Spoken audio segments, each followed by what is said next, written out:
दोस्तों एक बार फिर से मैं आपके लिए RRB section controller form fill up 2026 apply online process की अपडेट लेके आ चुके हैं। किस तरह से आप रेलवे सेक्शन कंट्रोलर के 119 खाली पदों के लिए अपने फॉर्म अप्लाई कर सकते हो। स्टेप बाय स्टेप कंप्लीट जानकारी आपको इस वीडियो में दी जाएगी। लास्ट डेट ऑनलाइन आवेदन करने की 14 अगस्त 2026 है, तो आपके पास यहाँ पर बड़ा अवसर है। आप जल्द से जल्द अपना फॉर्म अप्लाई कर ले, कहीं मौका हाथ से छूट न जाए। अंतिम समय से पहले ही आप अपना फॉर्म अप्लाई कर ले।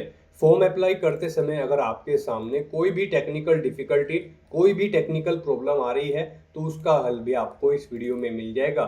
फॉर्म अप्लाई करते समय आपको कोई भी ऐसी गलती या फिर मिस्टेक नहीं करनी होगी जिसकी वजह से आपका फॉर्म भी रिजेक्ट हो सकता है।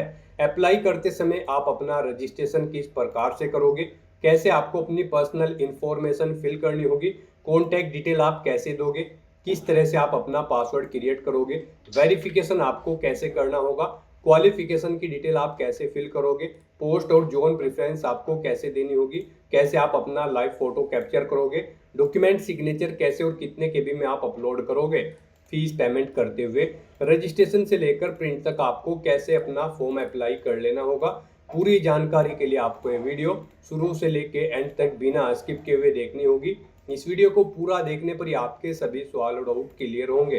तो चलिए दोस्तों, बिना कोई वक्त कमाए शुरू करते हैं RRB section controller form fill up की पूरी जानकारी। फॉर्म भरने से पहले आपको सबसे पहले हमारी वेबसाइट IND सरकारी नौकरी के इस पेज पर विजिट करना होगा, जिसका लिंक आपको नीचे description plus first comment box में मिल जाएगा। और हमारे इस पेज पर विजिट करके आप यहां से आरआरबी सेक्शन कंट्रोलर का फॉर्म अप्लाई कर सकते हो।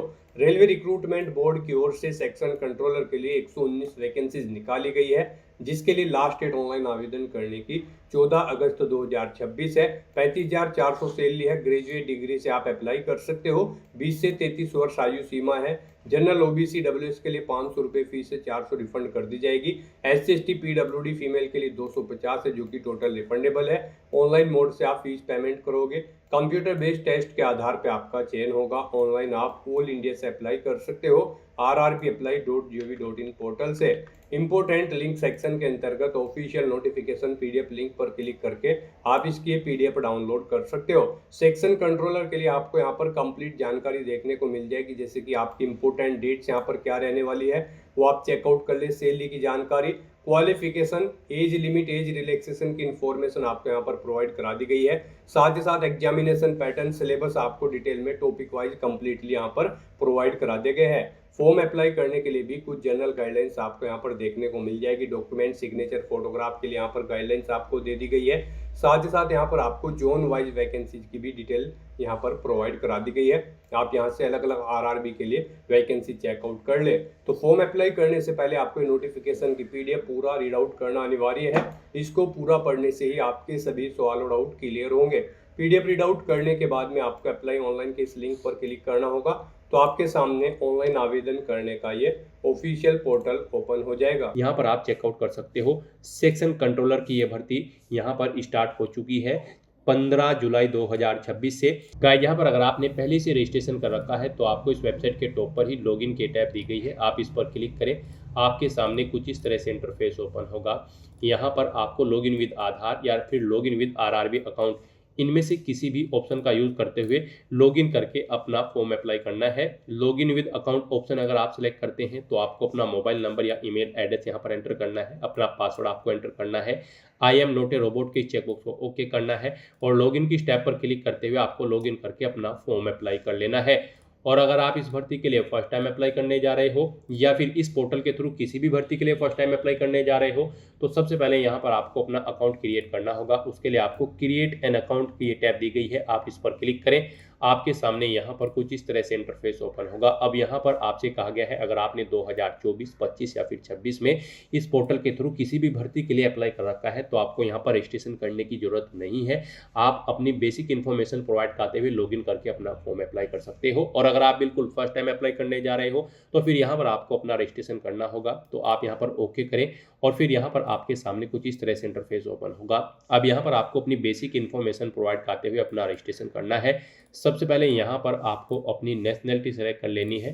उसके बाद गाइज आपको यहाँ पर अपना फुल नेम एंटर करना है। अपनी 10वीं की मार्कशीट के अकॉर्डिंग यहाँ पर आपको अपना फुल नेम एंटर करना है, उसे रिटाइप करके कंफर्म कर लेना है। उसके बाद आपसे पूछा गया है कि क्या आपने कभी अपना नाम चेंज किया है, अगर किया है तो आप यस करेंगे।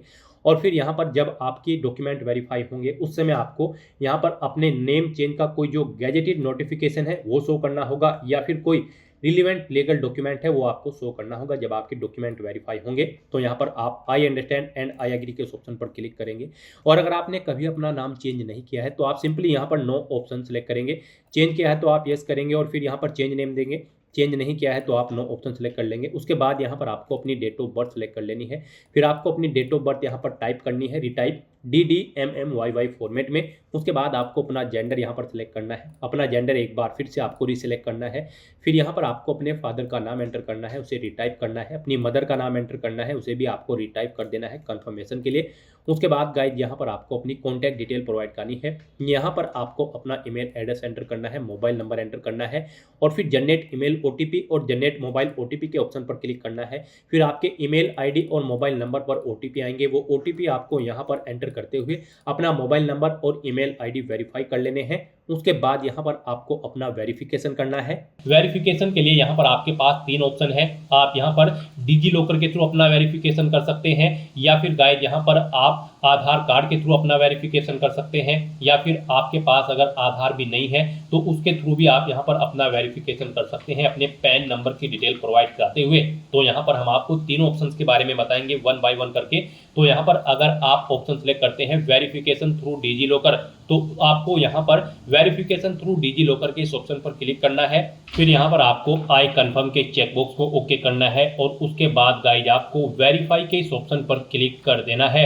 नेक्स्ट आपके सामने डिजी लॉकर का इंटरफेस ओपन हो जाएगा। यहाँ पर आने के बाद गाइज आपको अपना आधार नंबर एंटर करना है, ये कैप्चा कोड आपको यहाँ पर एंटर करना है और उसके बाद फिर आपको नेक्स्ट के इस ऑप्शन पर क्लिक कर देना है। फिर आपके रजिस्टर्ड मोबाइल नंबर पर जिससे आपका आधार अटैच है यानी कि लिंक है, उस पर एक OTP आएगा। वो OTP आपको यहाँ पर एंटर करना है और फिर आपको दोबारा से कंटिन्यू के इस ऑप्शन पर क्लिक कर देना है।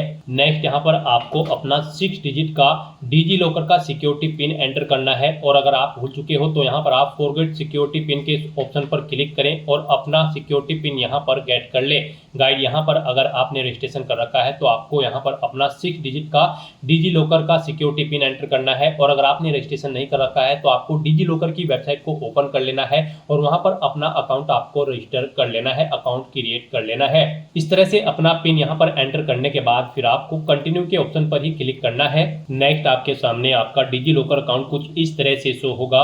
अब यहाँ पर आने के बाद गाइज आपको अलाउ के इस ऑप्शन पर क्लिक करना है। इस तरह से यहाँ पर आपका डिजी लॉकर अकाउंट के थ्रू आपका वेरिफिकेशन कंप्लीट हो जाएगा और आपको आरआरबी के इसी इंटरफेस पर रिडायरेक्ट कर दिया जाएगा। नेक्स्ट ऑप्शन यहाँ पर वेरिफिकेशन का है आधार कार्ड के थ्रू। गाइज अगर यहाँ पर आप वेरिफिकेशन थ्रू आधार कार्ड ऑप्शन सेलेक्ट करते हैं तो फिर आपके सामने यहाँ पर कुछ इस तरह से इंटरफेस शो होगा। यहाँ पर आने के बाद आपको अपना आधार कार्ड नंबर एंटर करना है। उसके बाद आपको जनरेट आधार OTP के ऑप्शन पर क्लिक करना है। आपके मोबाइल नंबर पर जिससे आपका आधार लिंक है उस पर एक OTP आएगा 6 डिजिट का, वो OTP आपको यहाँ पर एंटर करना है और फिर आपको यहाँ पर वेरीफाई के इस ऑप्शन पर क्लिक करते हुए आपको अपना आधार वेरीफाई कर लेना है। यहाँ पर आपके लिए सबसे बेस्ट ऑप्शन आधार कार्ड का ही रहेगा, क्योंकि यहाँ पर आगे भी आपको आपके आधार की जरूरत पड़ेगी एग्जाम टाइम के दौरान, वहां पर भी आपको अपना आधार कार्ड शो करना होगा। तो यहाँ पर हम आपको सजेस्ट करेंगे आप यहाँ पर अपना वेरिफिकेशन आधार के थ्रू कर लें। ये आपके लिए सबसे बेस्ट ऑप्शन है। आरआरबी की भर्ती में यहाँ पर आधार मस्ट कर दिया गया है। तो यहाँ पर अब उसके बाद एक और ऑप्शन है, अगर आप करना चाहे तो यहाँ पर आपका थर्ड ऑप्शन है I do not have Aadhaar card. आपको इस ऑप्शन पर क्लिक करना है। उसके बाद गाइड आपके सामने कुछ ये पॉपअप शो होगा। यहाँ पर आपको दोबारा से I do not have Aadhaar card के ऑप्शन पर क्लिक करना है। उसके बाद यहाँ पर आपके सामने कुछ इस तरह से इंटरफेस शो होगा।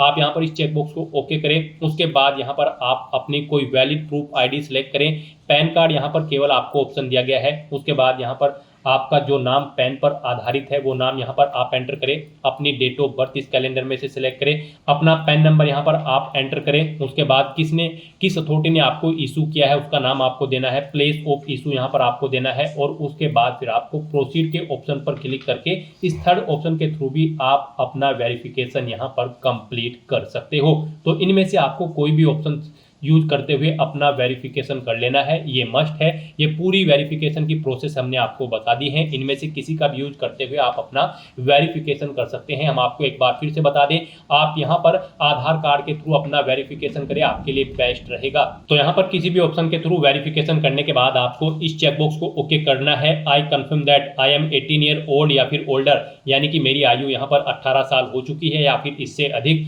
आपको इस चेकबॉक्स को ओके करना है। ये डिटेल आप यहाँ पर इस पर क्लिक करके सुन भी सकते हो।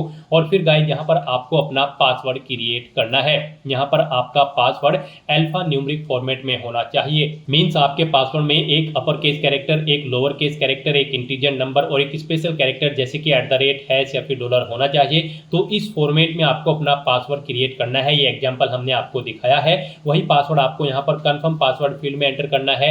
I am not a robot के इस चेकबॉक्स को ओके करना है। और फिर गाइस आपको यहाँ पर preview and create an account के ऑप्शन पर क्लिक करके अपना अकाउंट क्रिएट कर लेना है। इस तरह से यहाँ पर आपका रजिस्ट्रेशन सक्सेसफुली कंप्लीट हो जाएगा। आपको यहाँ पर आरआरबी की इस वेबसाइट पर रिडायरेक्ट कर दिया जाएगा, या फिर आप डायरेक्टली अपने इंटरनेट ब्राउजर के एड्रेस बार पर टाइप करें rrbapply.gov.in। आपके सामने रेलवे की ये वेबसाइट ओपन हो जाएगी। अब यहाँ पर आने के बाद गाइज आपको लॉगिन की इस टैब पर क्लिक करना है। फिर आपके सामने यहाँ पर लॉगिन का ये इंटरफेस ओपन हो जाएगा। अब यहाँ पर लॉगिन करने के लिए आपके पास दो ऑप्शन है, आप लॉगिन विद आधार या फिर लॉगिन विद आरआरबी अकाउंट, इनमें से किसी भी ऑप्शन का यूज़ करते हुए लॉगिन करें और अपना फॉर्म अप्लाई करें। यहाँ पर अगर आप सेकंड ऑप्शन यूज़ करते हैं लॉगिन विद आरआरबी अकाउंट, आपके सामने कुछ इस तरह से इंटरफेस ओपन होगा। अब यहाँ पर आपको अपना मोबाइल नंबर या फिर ईमेल एड्रेस एंटर करना है, अपना पासवर्ड आपको एंटर करना है, I am not a robot के इस चेकबॉक्स को ओके करना है और उसके बाद फिर आपको लॉगिन के इस टैब पर क्लिक करना है। फिर आपके सामने 2 फैक्टर ऑथेंटिकेशन मोड ओपन होगा। अब यहाँ पर आपको दो ऑप्शन दिए गए हैं, सेंड ओटीपी टू ईमेल या फिर सेंड ओटीपी टू फ़ोन। आपको इनमें से किसी भी एक लिंक पर क्लिक करना है और फिर यहाँ पर गाइड आपकी ईमेल आईडी या फिर फ़ोन नंबर पर एक ओटीपी जाएगा। वो ओटीपी आपको यहाँ पर एंटर करना है और उसके बाद फिर आपको लॉगिन के इस टैब पर क्लिक करना है।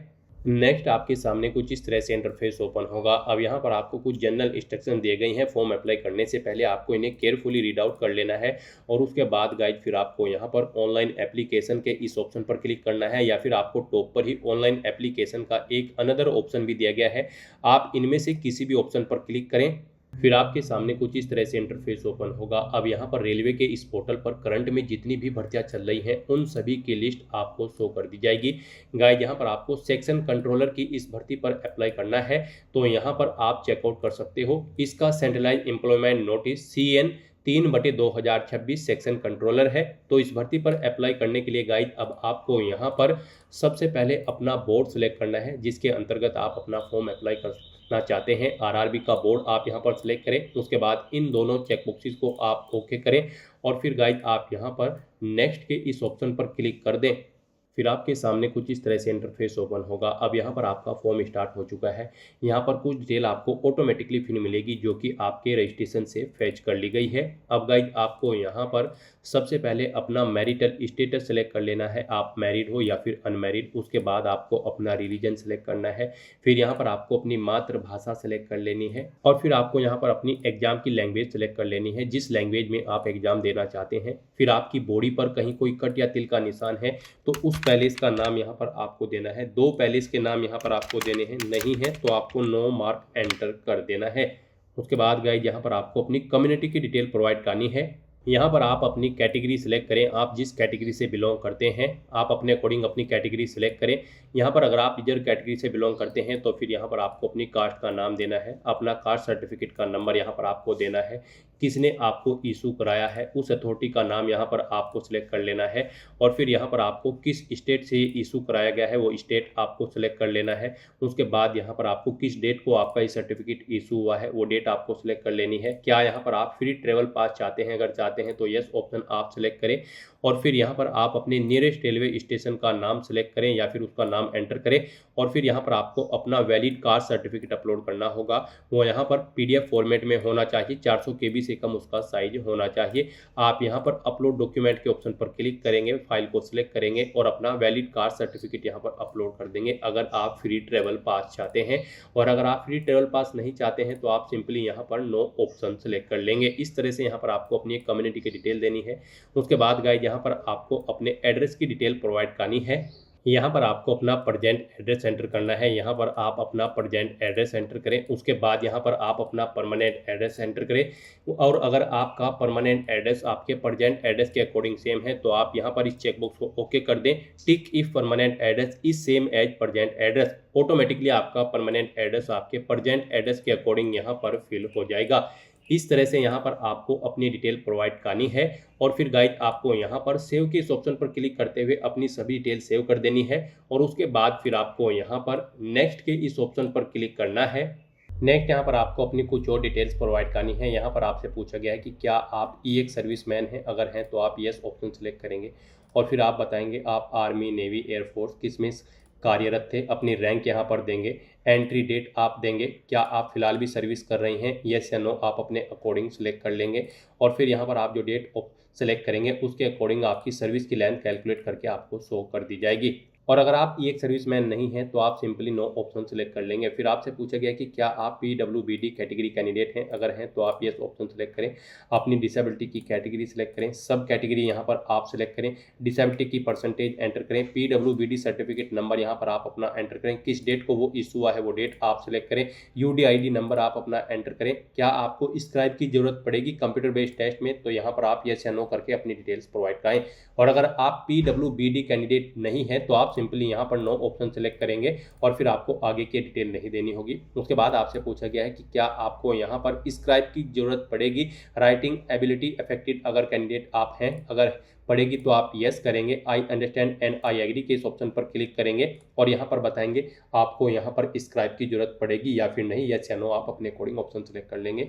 और अगर आप यहाँ पर किसी भी तरह से अफेक्टेड नहीं है, आपको राइटिंग एबिलिटी अफेक्टेड नहीं करनी है, तो आप सिंपली यहाँ पर नो ऑप्शन सेलेक्ट कर लेंगे। फिर आपसे पूछा गया कि क्या आप economically backward class EBC category से आते हैं, अगर आते हैं तो यस करें और फिर I understand and I agree के ऑप्शन पर क्लिक करें।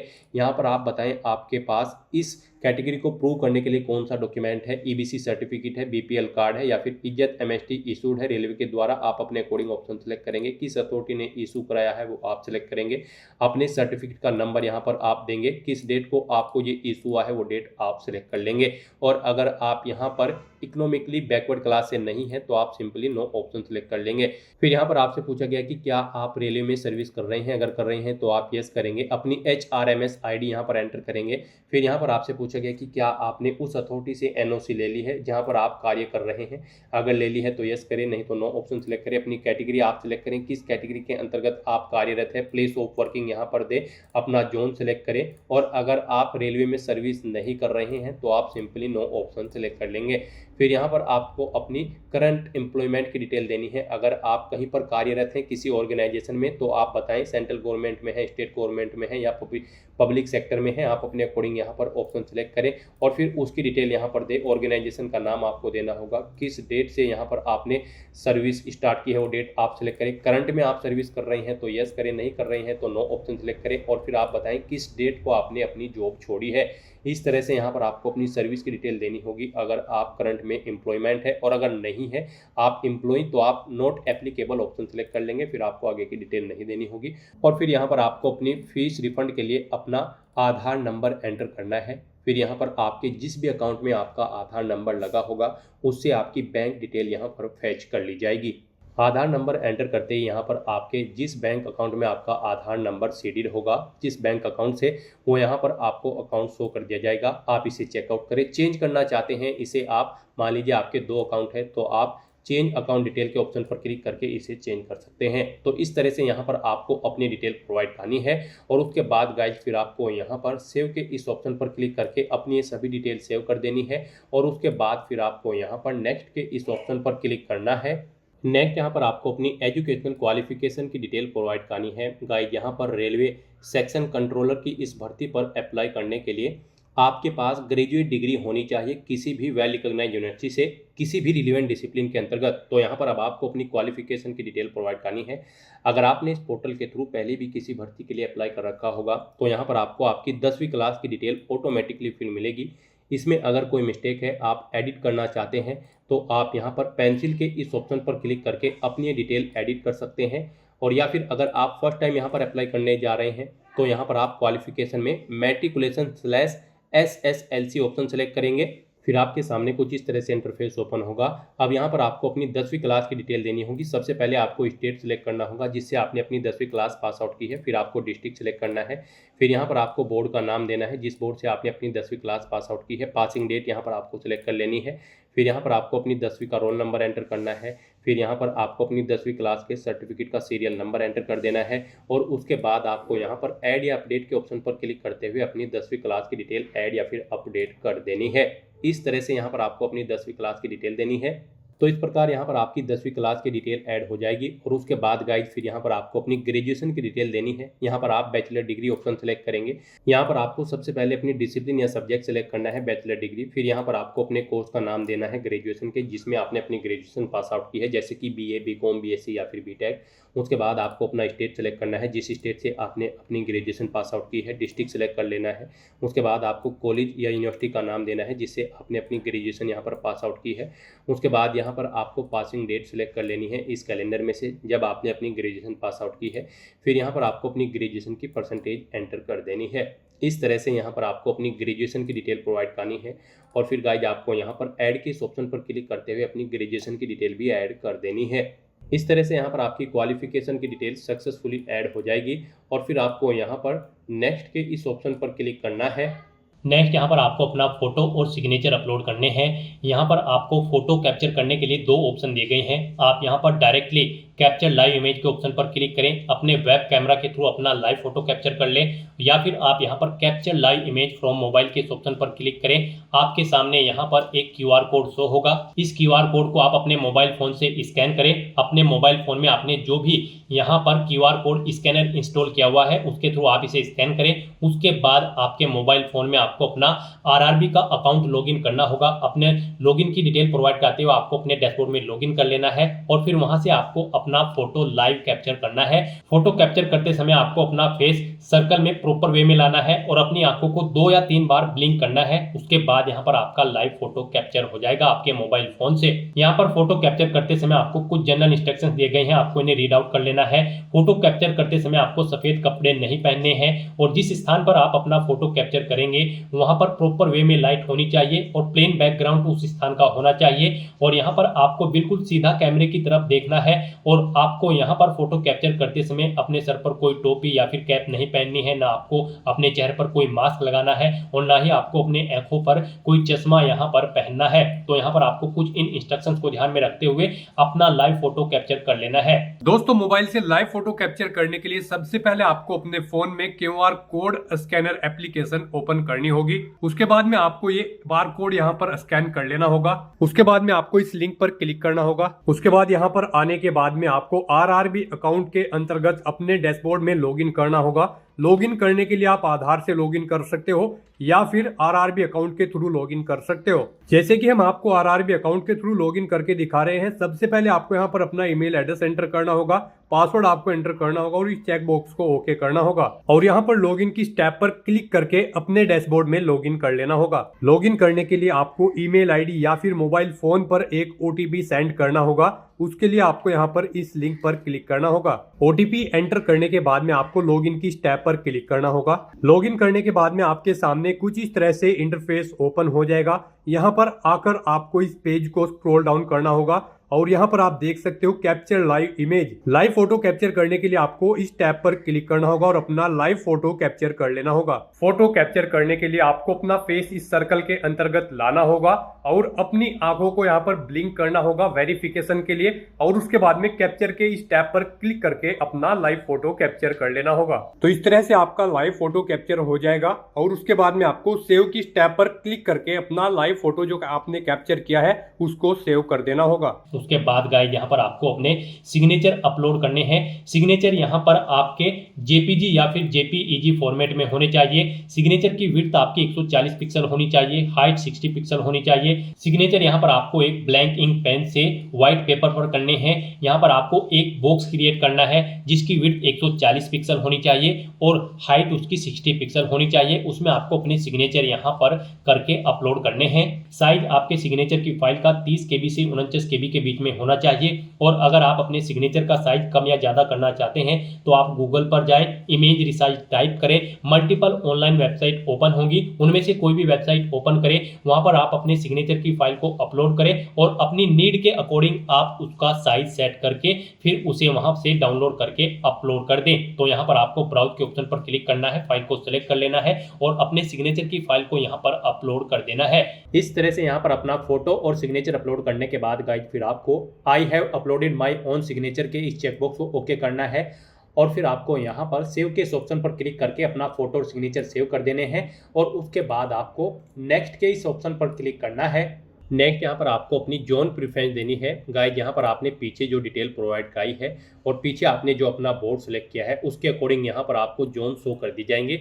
यहाँ पर आपको एक या फिर एक से ज़्यादा जोन शो होंगे। आप यहाँ पर जिस जोन को जिस नंबर पर प्रेफरेंस देना चाहते हैं उसके सामने उसी नंबर पर प्लस के ऑप्शन पर क्लिक करेंगे और यहाँ पर इस सेकंड कॉलम में ऐड कर देंगे। इस तरह से यहाँ पर आपको अपनी जोन प्रेफरेंस देनी है। उसके बाद आपको इस पेज को नीचे स्क्रॉल करना है, इस चेकबॉक्स को ओके करना है, फिर आपको इस पेज को और नीचे स्क्रॉल करना है, डिक्लेरेशन सेक्शन में आना है, इन डिटेल्स को रीड आउट कर लेना है, आई हरबी डिक्लेयर के इस चेकबॉक्स को ओके करना है। यहाँ पर आपको अपना पैलेस एंटर करना है जिस स्थान से आप अपना फॉर्म फिल कर रहे हैं और फिर गाइड आपको यहाँ पर सेव के इस ऑप्शन पर क्लिक करते हुए अपनी सभी डिटेल सेव कर देनी है और उसके बाद फिर आपको प्रीव्यू एप्लीकेशन के इस ऑप्शन पर क्लिक करना है।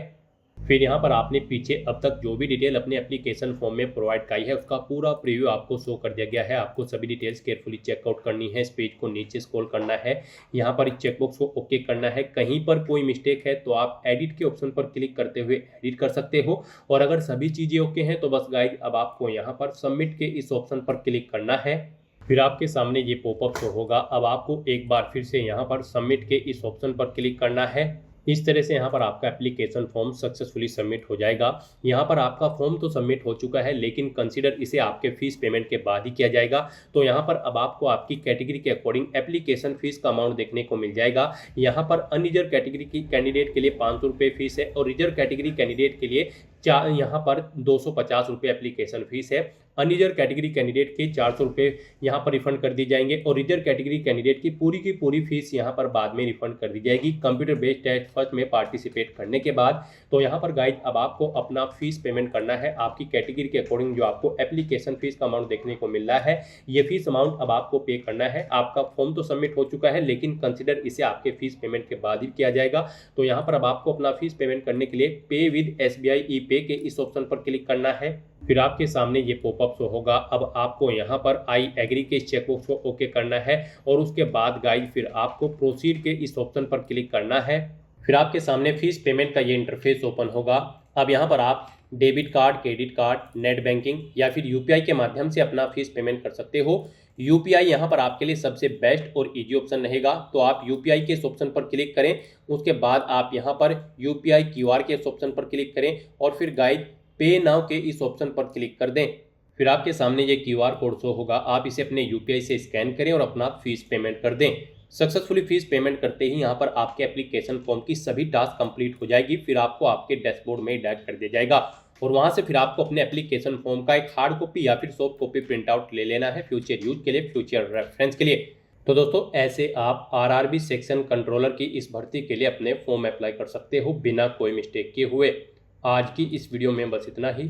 आई होप ये वीडियो आपको पसंद आई होगी। अगर पसंद आई हो तो इसे लाइक और शेयर करें। चैनल पर नए हो तो इसे सब्सक्राइब कर लें। Thanks for watching.